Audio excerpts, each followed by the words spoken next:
విద్యార్థులకు సంబంధించి ఉస్మానియా విద్యార్థి కేంద్రం గతంలో మనం కలిసినప్పుడు కూడా కొన్ని సమస్యల గురించి చెప్పారు. పిహెచ్డి సమస్యలు కావచ్చు, రకరకాల సమస్యలు అడ్రస్ చేయబడ్డాయి.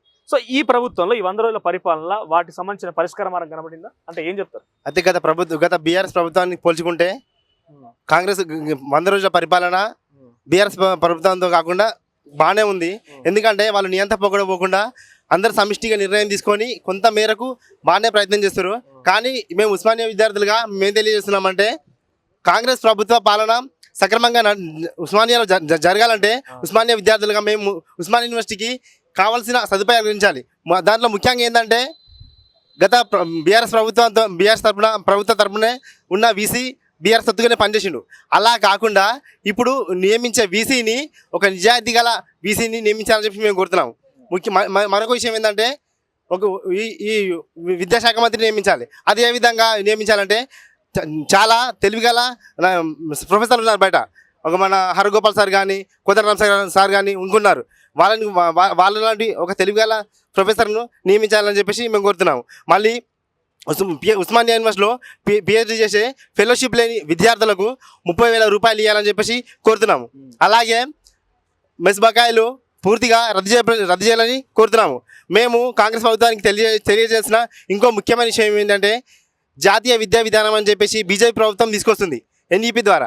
దాన్ని పూర్తిగా రద్దు చేసే తీర్మానం తీసుకోవాలని చెప్పేసి మేము ప్రభుత్వం తీర్మానం చేయాలని వ్యతిరేకంగా తీర్మానం చేయాలని చెప్పేసి నేను తొలి వెలుగు ఛానల్ ద్వారా మేము ఉస్మానియా యూనివర్సిటీ విద్యార్థులుగా మేము తెలియజేస్తున్నాం. సో రేవంత్ రెడ్డి పరిపాలన చూస్తే 100 రోజుల ప్రజాపాలన గురించి వాళ్ళు పెద్ద ఎత్తున ఈ అంశాలు లేవనెత్తిన ఈ అంశాలు తీర్చగలమని చెప్తున్నారు. సో ఆ 100 రోజుల పరిపాలన గురించి మీరు ఏం రిపోర్ట్ ఇస్తారు? కొంతవరకు ప్రయత్నం చేస్తున్నారు, కానీ ఇంకా ప్రజాస్వామికంగా ప్రజల దగ్గరికి వెళ్ళి ప్రజల పాలన నిజంగా ఉంది అని అంశం తీసుకొచ్చిన మార్పు కనబడుతున్నది కొంతవరకు కనిపిస్తుంది. కానీ ఇంకా ప్రయత్నం చేసి ప్రజల దగ్గరికి వెళ్ళి ప్రజల పాలన చేయాలని చెప్పేసి కోరుతున్నాను. సో ఏంటి తెలంగాణ విశ్వవిద్యాలయాల కేర్ ఆఫ్ అడ్రస్ గా ఉస్మాన్ యూనివర్సిటీ వేదిక మనం ఉస్మాన్ యూనివర్సిటీ అనేక సమస్యల విషయంలో అనేకంగా బయటకు వచ్చిన ఒకటి గతంలో అనేక సమస్యల కోసం రోడ్డు ఎక్కిన అంశాలు ఉన్నాయి. ఇక్కడ ఎప్పుడు కూడా స్వేచ్ఛ వాతావరణం కనిపించేది కాదు. సో ప్రస్తుతం ఉస్మానియా పరిస్థితి ఎట్లా ఉన్నది? ప్రస్తుతం మన విద్యార్థులకు తెలంగాణ ప్రజానికానికి తెలియజేయండి ఏంటంటే 100 రోజుల పరిపాలన ప్రజాప్రభుత్వం అంటారుగా, ఇది ముమ్మాటికి ప్రజాప్రభుత్వం కాదు, ఇది రెడ్ల ప్రభుత్వం. ఉస్మాన్ యూనివర్సిటీలో స్వేచ్ఛ వాతావరణం అంటే ఎక్కడ ఏం లేదు. అసలు ప్రొఫెసర్ లేరు, విద్యార్థులు చదువుకుంటే క్లాసులు నడవు, ప్రొఫెసర్ల రిక్రూట్మెంట్ లేదు, విద్యార్థులకు అధిక ఫీజులు పెట్టారు. ఇప్పుడు పిహెచ్డి ఫీజులు కానీ లా ఎంట్రన్స్లు కానీ పీజీలలో కానీ ఆ ఫీజులు ఈ వీసీ నియంత్రిత పోకడలతోటి ఆ ఫీజులు పెంచి వివిధ విద్యార్థి సంఘాలు ఎంత కొట్లాడినా కానీ ప్రభుత్వం ఇంతవరకు చిత్తశుద్ధితోటి ఈ యొక్క ఫీజులు తగ్గించే ప్రసక్తే లేదన్నట్టుంది. ఒక విద్యార్థి ఒక 2 సంవత్సరాల పీజీ కోర్స్ చేసుకొని వివిధ నోటిఫికేషన్లో చదువుకుందామని వస్తారు. ఆ 2 ఏళ్ళల్లో ఒక విద్యార్థి వాట్ అనేది తెలుస్తుంది. మళ్ళీ చదువుకుందాం ఒక ఎంట్రన్స్ రాద్దామంటే అధిక ఫీజులు 20,000 30,000 అంటే గ్రామీణ ప్రాంతాల నుంచి వచ్చే విద్యార్థులు ఏ విధంగా కడతారో ఒక మనసారి ఆలోచించాలి. ఈ ప్రభుత్వంగా గతంలో మళ్ళీ వెంటనే పార్లమెంటు ఎన్నికలు జరిగిన తర్వాత ఉస్మాన్ యూనివర్సిటీ మీద విద్యాశాఖ మంత్రి నియమించిన తర్వాత ఒక రివ్యూ ఏర్పాటు చేసి త్వరలో మళ్ళీ ఎంట్రన్స్లు జరుగుతున్నాయి. ఆ ఎంట్రన్స్లో పైన పేద పిల్లలకు ఫీజులు తగ్గించి విద్యార్థుల పక్షాన ఉండాలని మేము ఈ యొక్క కాంగ్రెస్ ప్రభుత్వాన్ని డిమాండ్ చేస్తున్నాం. సో గత ప్రభుత్వంలో ఏ సమస్యలే జటిలమని చెప్పి నిరుద్యోగులు కావచ్చు, రైతాంగం కావచ్చు, లేకుంటే విద్యార్థి నాయకులు అందరూ ఉద్యమం చేసిరు. అది కాళేశ్వరం అయినా, నిరుద్యోగ సమస్య అయినా, రైతాంగ సమస్య అయినా, కొన్ని స్కాములు లాంటి విషయాలను కూడా అన్ని అడ్రస్ చేయబడుతున్నాయి కదా.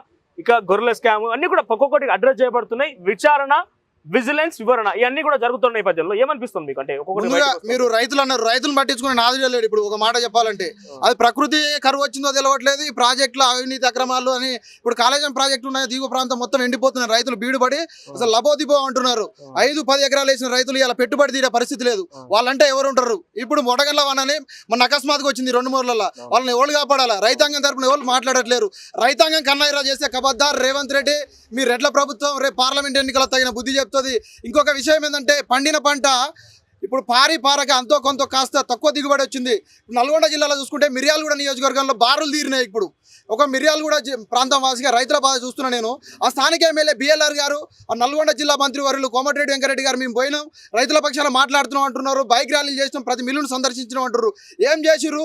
గతంలోని 2500-2600 ఉండే కింటా ధర, వడ్ల ధర, అప్పుడు పుల్లు దిగుబడి. రైతాంగ సమస్య అడ్రస్ చేయబడతలేదు. ఒక విషయం అన్న, రైతాంగం ఇప్పుడు గతంలో 2500-2600 ఉంది. అదే అప్పుడు ఏంది పుల్లు దిగుబడి ఉంది, దిగుబడి బాగా ఉంది. గత బీఆర్ఎస్ ప్రభుత్వంలోనే పంట దిగుబడులు, వర్షం అంతా ప్రకృతి కరుణించి రైతులు సుభిక్షంగా ఉన్నారు. ఈ విషయం ఇప్పుడు చెప్పాలంటే ఇప్పుడు ప్రకృతి కన్నెర చేసిందా ఎవరు కన్నెర చేసిరు కానీ పాలకుల మాత్రం రైతుల మీద చిత్తశుద్ధి రావట్లేదు. సో వాళ్ళ ఈ సమస్యలు రోజు అడ్రస్ చేయాలి. ఒక్క నిమిషం అన్న, ఈ రోజు 2200, 2300, 2400 కొంతురు. పంట దిగుబడి తగ్గింది. కనీసం ఇవాళ ఒక మార్కెట్ లో కేజీ రైస్ 60 రూపాయలు 70 రూపాయలు అమ్ముతారు సూపర్ మార్కెట్లలో. ఒక రైతుకి ఇవాళ ఎంత అమ్ముతారు? మనం ఒక రైతుకి ఇవాళ 2200, 2300, కనీసం 3000 చిల్లర పలకాల ఒట్లు. ఈ రైస్ మిల్లర్లంతా కుమ్మక్కై రైతులను మొత్తం అప్పుల బాలై పురుగు మందులు తాగేటట్టుంది. సోషల్ మీడియాలో చూస్తున్న ఒక రైతు పొలం ఎండిపోయి 5-6 ఎకరాలు కౌలు చేసిన 10 ఎకరాలు చూసి మొత్తం చావాలన్నా ఏం చేయాలి ఎక్కడ అనేది రైతాంగానికి ఈ ప్రభుత్వాన్ని మేము డిమాండ్ చేసేది ఏంటంటే ఈ మిల్లర్లు కానీ పాలకులు కానీ చేయాల్సింది రైతును మాత్రం కడుపు కొట్టకండి. రైతు కన్నెర చేసి మీ ప్రభుత్వాలు ఊరి అయిపోతాయి. రైతు సురక్ష ఇంకొక విషయం ఏంటంటే మీరు రైతు భరోసా కింద 15,000 ఇస్తున్నారు. ఆ దళిత రైతు బంధు ఇంతవరకు 3 ఎకరాల లోపు 3.5-4 ఎకరాల లోపే అవుతుంది. ఇప్పటివరకునే ఇప్పుడు ఈ సీజన్ అయిపోయింది, ఖరీఫ్ సీజన్, రబీ సీజన్ అయిపోయింది. ఇంతవరకైనా రైతు బంధు డబ్బులు పడలేదు. రైతులు ఇంకెప్పుడు పడతాయి? నీకు పడ్డాయి, నాకు పడ్డాయి, మల్లన్న ఎల్లన్న పుల్లన్న అని రకరకాలుగా మాట్లాడుకుంటారు. ఇంతవరకు రైతు బంధు పైసలు పడలేదు. సన్నకారు రైతులు అంటే ఒక మింగన ప్రభుత్వం డిమాండ్ చేస్తున్నాం కదా. ప్రభుత్వంలో జరిగిన పొరపాట్లు ఏంటంటే గుట్టలకు గిట్టలకు ఏదో రకరకాలుగా ఇచ్చిర్రు, రోడ్లకు ఇచ్చిర్రు అని రైతు బంధు అంటుర్రు. కనీసం ఒక 10 ఎకరాల లోపు 5 ఎకరాల లోపు దాన్ని పద్ధతి కట్ చేసి ఆ రైతు బంధు అంతవరకే ఇవ్వాలి. ఈ రోజు రైతు బంధు రాక రైతులంతా ఎదురు చూస్తున్నారు. ఇంకెప్పుడు ఇస్తావు నువ్వు?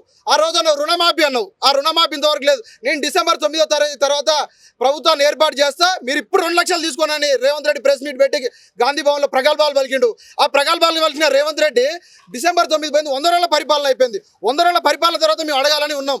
ఈ రోజు తొలి వెలుగు ఛానల్ ద్వారా మేము డిమాండ్ చేసేది ఏంటంటే మేము డిసెంబర్ 9 తర్వాత ప్రభుత్వాన్ని ఏర్పాటు చేసిన మరుక్షణమే రైతాంగం రుణమాఫీ మొత్తం చేస్తామన్నారు.